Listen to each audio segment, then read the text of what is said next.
Nos metemos por un afluente fangoso que se estrecha más y más, tanto que podemos tocar las ramas de los árboles desde cubierta. El Bonseñor avanza cauteloso.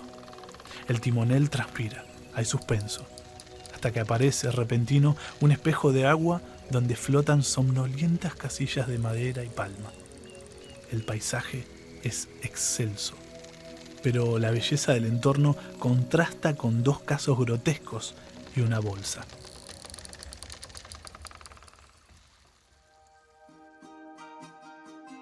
¿Puede hacer daño la bondad? Digo, el grupo de médicos que viaja a los confines de la selva amazónica para curar indígenas, o un famoso que canta rodeado de niños para promocionar un proyecto de abastecimiento de agua, o las acciones religiosas de voluntarios en catástrofes, en epidemias, en conflictos, ¿podrían ser dañinas? Si pretendo ayudar a otros, ¿es suficiente mi buena intención? ¿Acaso podría causar daño la bondad? Soy Miguel Roth y quiero invitarlos a recorrer los paisajes de la solidaridad y la fe latinoamericana. Crónicas sobre las formas como practicamos y narramos la caridad en tiempos convulsos. Postales y retratos narrados para entender los mecanismos de la industria compasiva en la era de las redes sociales. Esto es Sin Piedad, la primera serie de Podcast Angular. Hoy presentamos Mientras el barco nos mece. Episodio 1.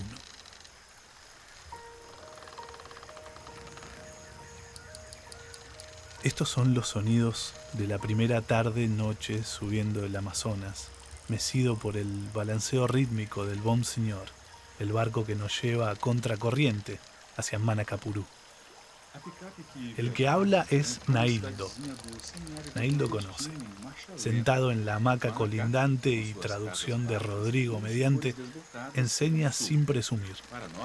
Es parte del viaje por eso, porque sabe.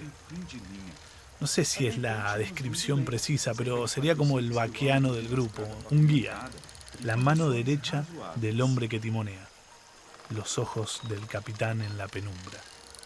Las primeras horas navegamos río arriba por las aguas del Gran Solimois, que son conocidas, así que Naildo no tiene trabajo, salvo titubeos en la cabina de mando ante la posible amenaza de bancos de arena. Pero al internarnos en las profundidades de los canales y afluentes del Amazonas, sin Naildo estaríamos bien jodidos. Con Rodrigo Andrade compartimos la edad, el gusto por silbar y por la lectura. Él es enfermero novato y ríe a lo brasileño, así bien seguido y con mucho diente entre brackets. Rodrigo traduce los giros idiomáticos de Naildo, que yo no entiendo, y hacemos un pacto tácito de ayudarnos a ajustar el portuñol. Pero ahora yo tengo fiebre producto de una bruta indigestión. 3 días de previa en Manaus, la capital de la Amazonía brasileña, no fueron lección suficiente para servir de advertencia. Comí pez con tucupí y bebí jugo de cubillú antes de embarcar. El tucupí es un caldo de mandioca brava, me dicen, y estoy muy descompuesto. Anotación en mi diario de viaje. ¿Le dirán brava por esto ahora? Odio mi observación lenta. ¿Por qué tardo tanto en preguntar? ¿O es que dupliqué las dosis de cortesía, típico síntoma del extranjero, o tengo un serio problema de reacción? Naildo cuenta, así como si nada, que el caldo de tucupí es venenoso, pero que al cocerse el veneno se va. No dice evaporar, dice que se va, que a febre amarela tal vez es por caldo, si no estás acostumbrado. Insiste para animarme y aplastar de un solo golpe la idea de la febre amarela que anda revoloteando. Tengo una indigestión multicolor, naranja cubillú, amarillo caldo tucupí, pescado y marrón tibio solimois que me tienen parasomne pero sin vomitar en una hamaca verde. Si no vomito, entonces a febre amarela no es. Buena conclusión. Pero bordeo los 39 y en mi imaginación febril, de pronto, siento que el río Solimois se parece demasiado al Mississippi. Digo Mississippi, Mississippi, una y otra vez. Mississippi, con níes agrias que me hacen fruncir el ceño. Repito, esto es Mississippi, y me convence el color del agua, el crujido casi imperceptible de la madera del barco que avanza con sigilo sobre el agua blanda y tibia. La penumbra torna todo más confuso, pero tengo 2 certezas. la del sabor del cubillú en la laringe y en la boca el juramento de no beberlo nunca, nunca, nunca más en la perra vida. Y me digo, ¿qué hago enfermo adentro de un barco lleno de yanquis medio perdido en el Amazonas? La respuesta está implícita en la pregunta. Vamos río arriba porque un grupo de médicos californianos se propusieron venir a curar y sacar muelas podridas. Buscaban un barco de buen porte, un par de enfermeros nativos, algún guía y alguien que registrara su bondad.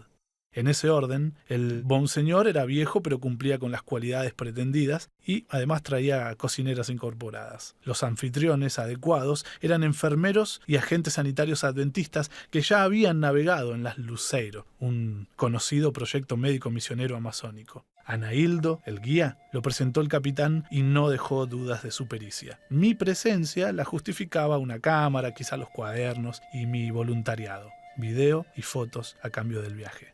La fiebre no cede y de pronto me cae mal hasta el que coordina la cosa, que se llama Steven.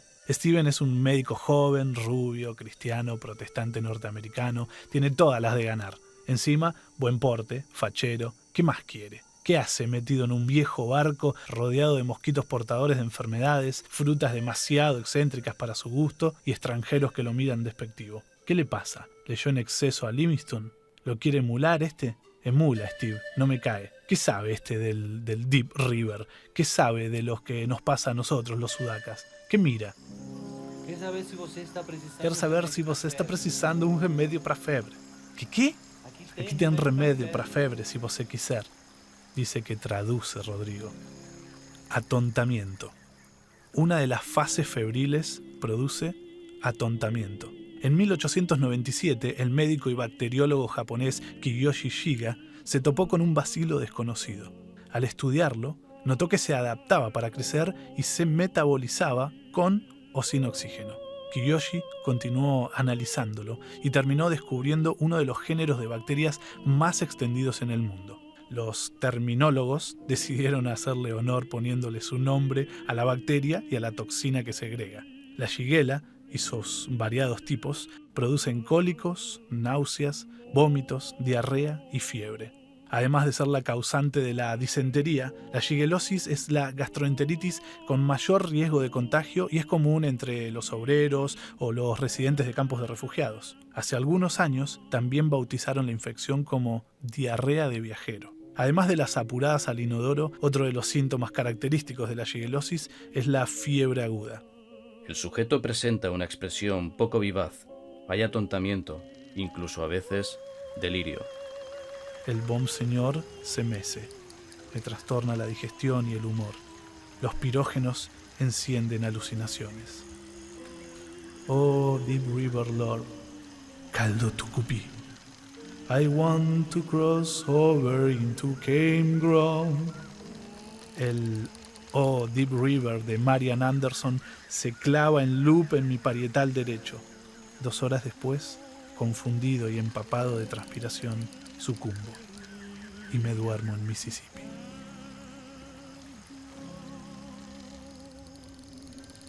El Sol Limoges es transformación constante. Amanece amatista y se tiñe de rosa. A los minutos bermejo efímero le cede espacio a los dorados, que se van sin tregua y ya es de día. Las nubes al fondo se ven distantes, pero son cumulonimbus, bellas, solemnes, y están preñadas de agua que caerá sobre nosotros en pocas horas. Las sustancias que dan febre se llaman pirógenos, me cuenta en tono enciclopédico Rodrigo, el enfermero. Buen término, pienso ahora que me bajó la temperatura gracias al antipirético analgésico de Steve, que de pronto ya no siento como un adversario. Naildo ayudó a preparar el desayuno para todo el equipo y sube a llamarnos. Debe ser demasiado temprano. Me pregunta si estoy mejor, le sonrío y comenta algo indescifrable. Se va al fondo de la cubierta, caminando lento entre hamacas, la bermuda azul oscura que llevará puesta todo el viaje, una camisa más o menos blanca, su porte recio.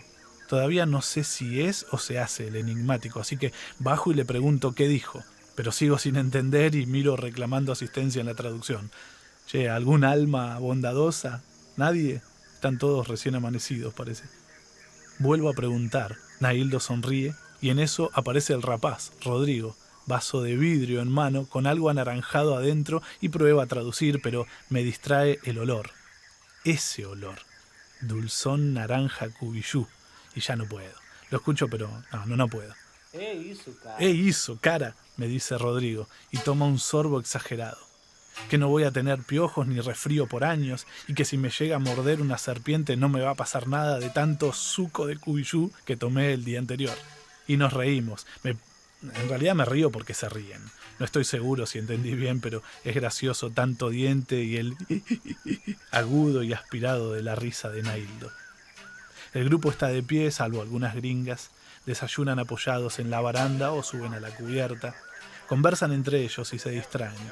Hablan en inglés, así que permanezco al margen mirando el Solimois, que muta nuevamente y ya no me parece tanto al Mississippi.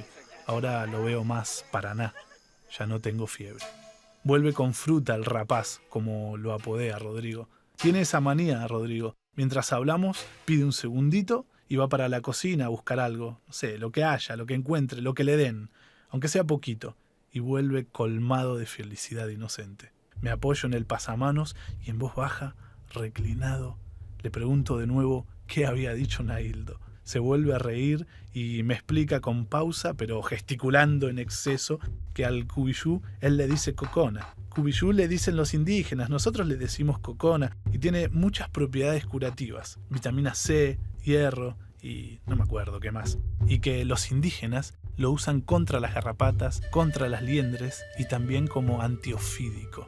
Una semana después volveré a tomar cubillú con gusto y sin problema. Tendrá el mismo sabor de las cosas que ahuyentan mis pesadillas. A Orellana le faltaba un ojo y cubría la cicatriz con un parche. Tenía el estilo digno del buen pirata. Fue el primer español en cruzar el Amazonas de cabo a rabo, desde la cordillera al Atlántico, en una travesía legendaria que quedó registrada por el capellán de la expedición, Gaspar de Carvajal. La desembocadura ya se conocía, pero había intereses que motivaron la expedición desde el otro lado. Se la encargaron a Francisco Pizarro y a sus hombres, pero evidentemente hubo problemas y Orellana siguió por las suyas. Se creía que El Dorado estaba río adentro. Se presumía que era custodiado por fuerzas malignas. Se sospechaba que florecían enormes extensiones de árboles de canela. Nada despreciable la tríada. Riquezas inefables, almas a rescatar, algún elemento botánico para aprovechar. Corría 1542. Gaspar de Carvajal, misionero dominico y cronista que no temía a los editores y titulaba como le venía en gana, escribió la relación del nuevo descubrimiento del famoso Río Grande que descubrió por muy gran ventura el capitán Francisco de Orellana. Sí, ese era el título.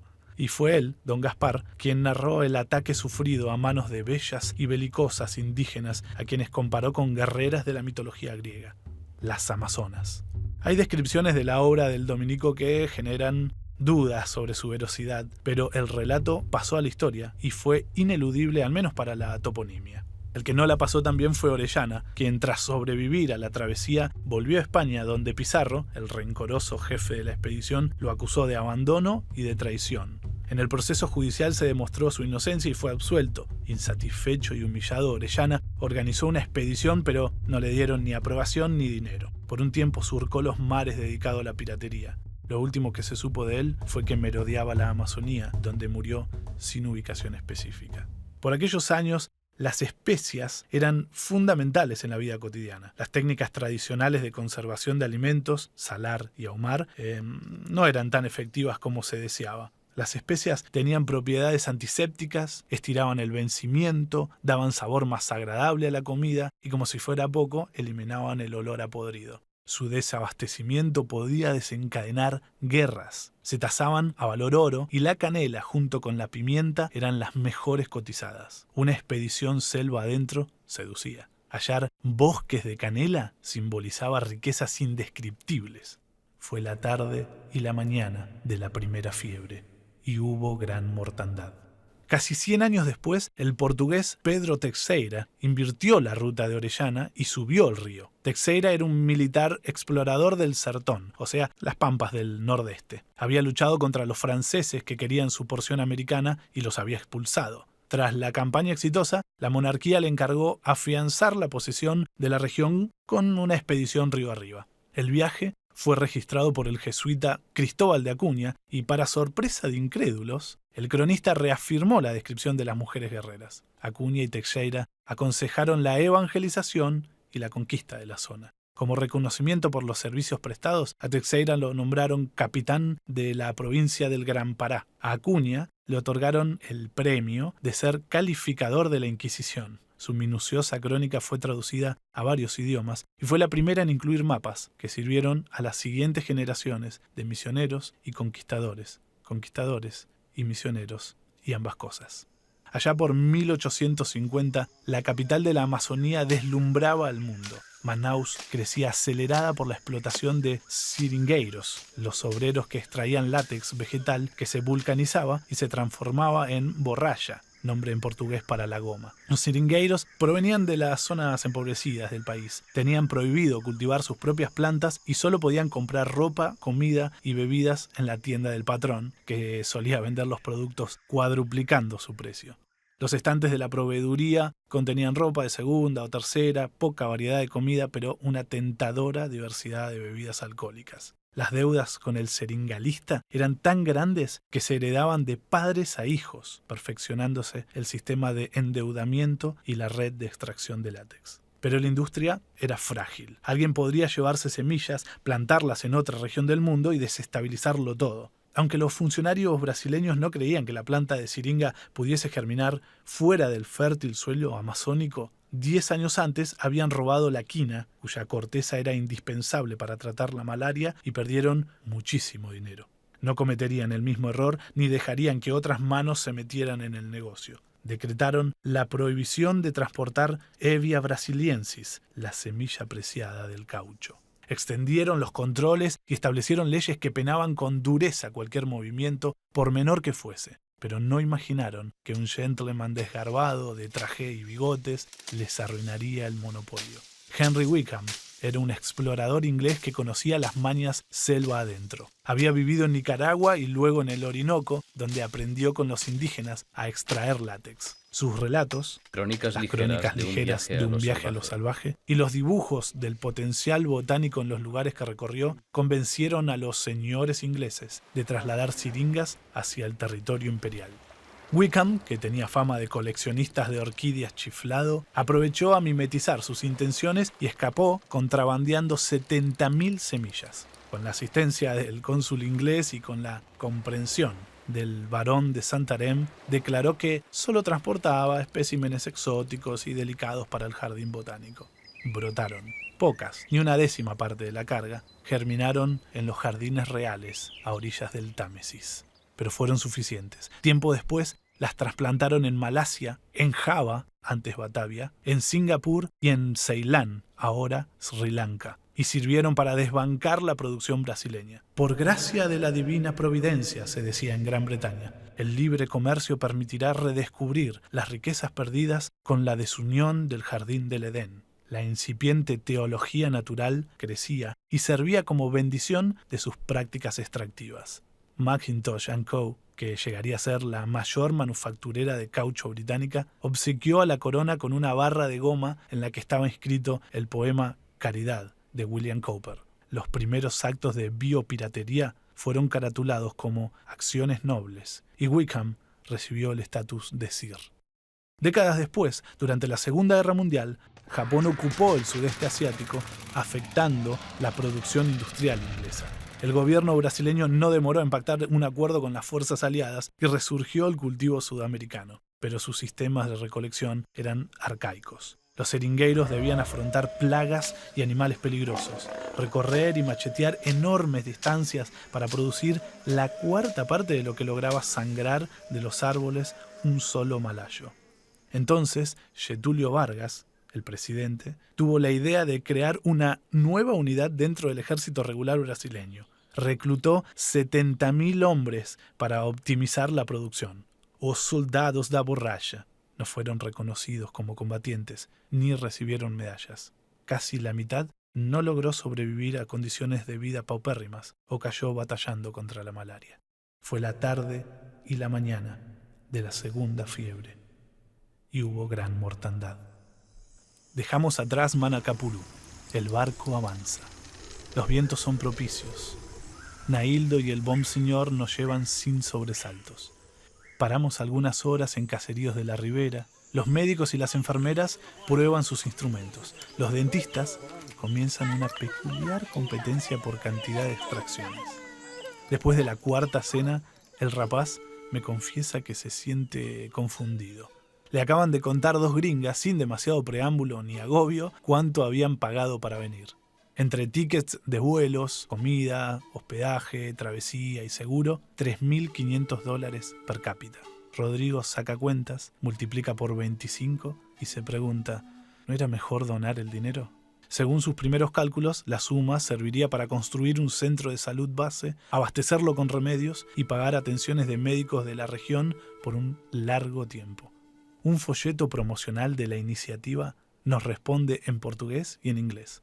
Una de las cosas que nos gusta es hacer misiones. La experiencia realmente transforma no solo la vida de los que vienen, sino también la vida de los ribereños. Formamos grupos de 25 personas y durante 10 días nuestra casa es un barco, nuestras carreteras son los ríos. Haga sus planes y acompáñenos en una misión.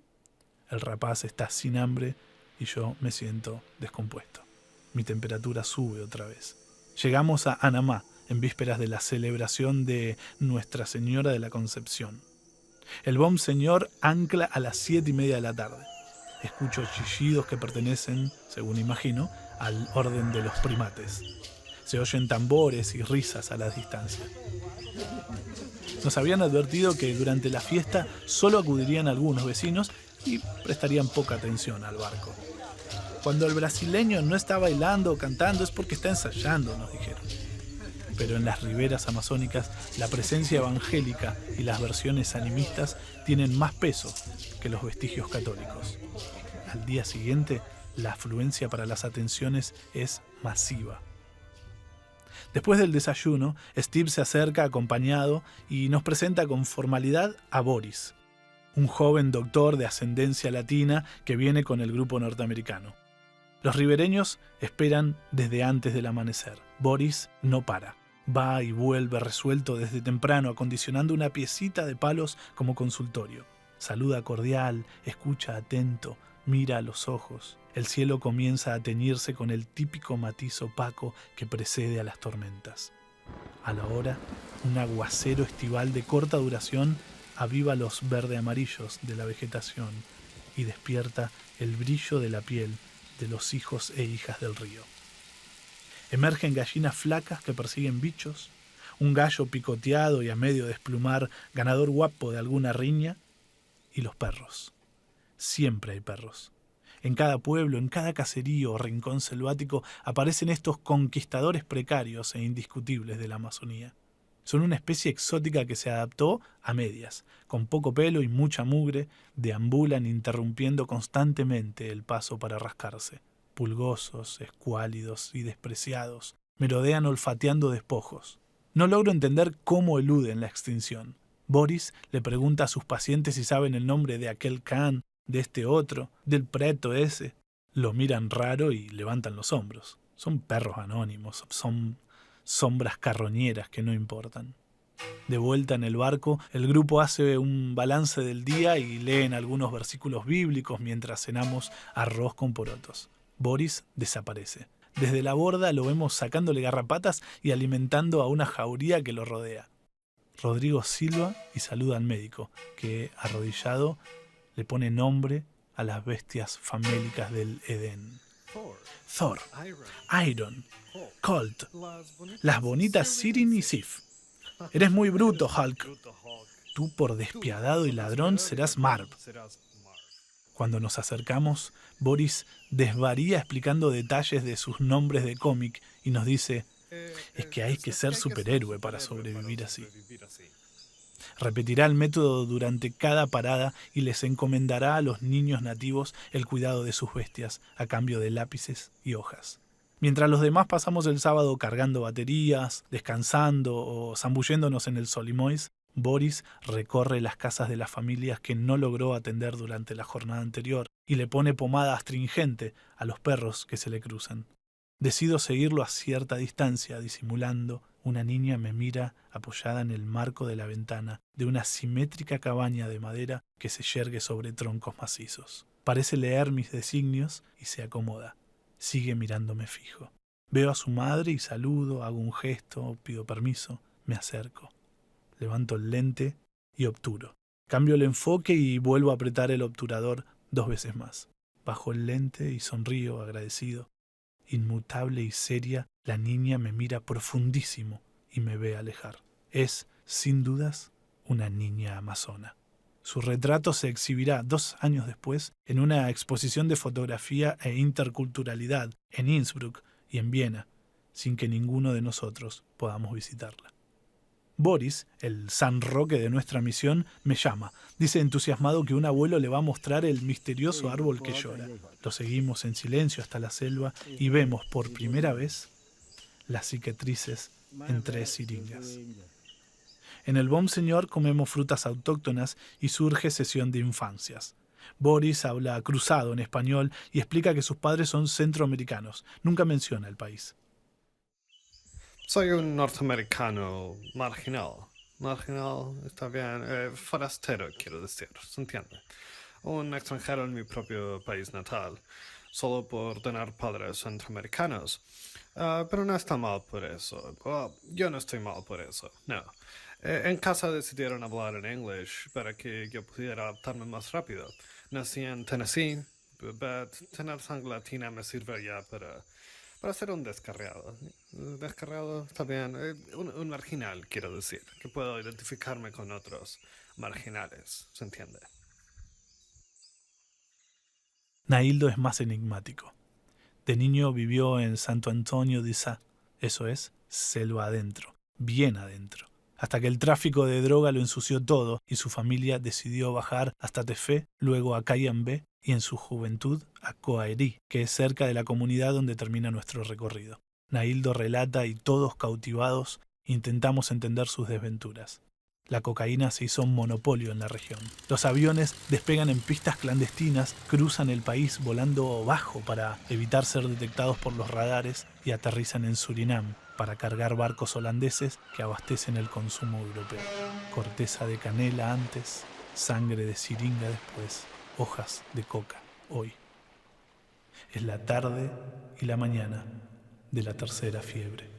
Zarpamos camino a la 10ª y última mañana del ascenso. Hay graznidos que llaman y chillidos que responden, pájaros en su nirvana matutino. Hay raíces desprotegidas que asoman desde los barrancos. Hay pequeñas embarcaciones cargadas de plátanos, de electrodomésticos y de más gente de lo recomendable. Nos metemos por un afluente fangoso que se estrecha más y más, tanto que podemos tocar las ramas de los árboles desde cubierta. El Bon Señor avanza cauteloso. El timonel transpira, hay suspenso, hasta que aparece repentino un espejo de agua donde flotan somnolientas casillas de madera y palma. El paisaje es excelso, pero la belleza del entorno contrasta con 2 casos grotescos y una bolsa.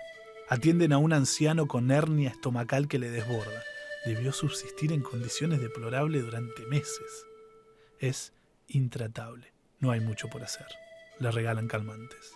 A los minutos traen en andas a un tipo de 30, 35, vaya a saber, con el rostro desfigurado de dolor. No sé qué pasa con él, pero el coordinador y un médico discuten si intervenir o no, si prueban una cirugía o no. Finalmente deciden dejar constancia de la atención y una nota de derivación. Le proponen al jefe comunal que lo lleve de urgencia al hospital más cercano. Por la noche, Steve muestra una foto del caso.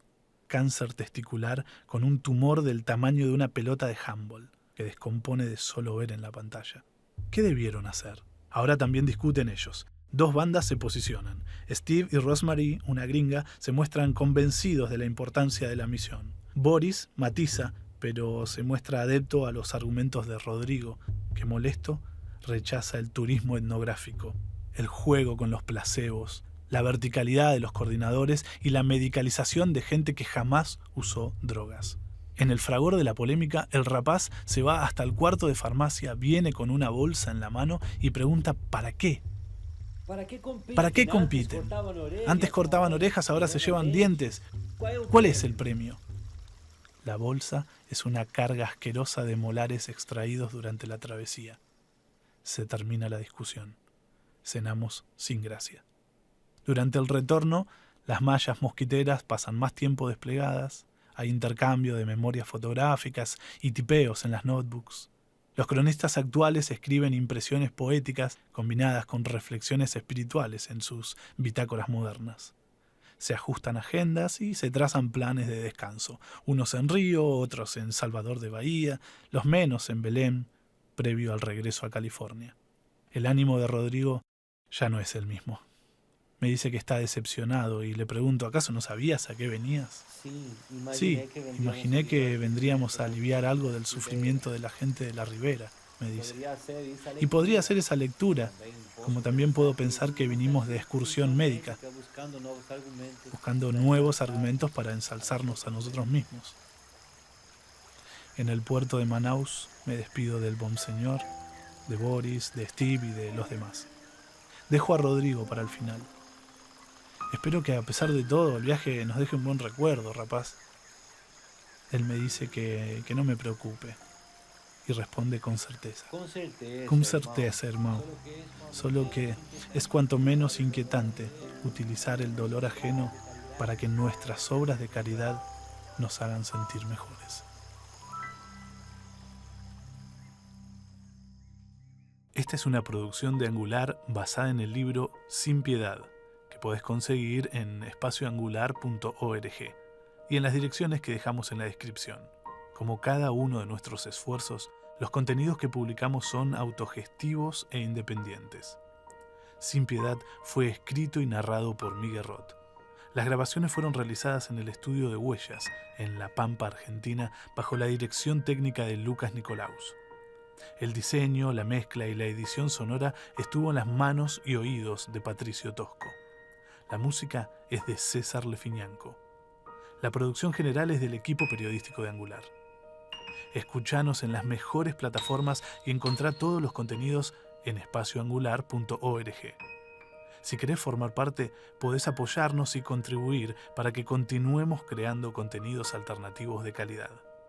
Si les contás a otros de Angular, siempre será una buena noticia. Hacemos lo que queremos.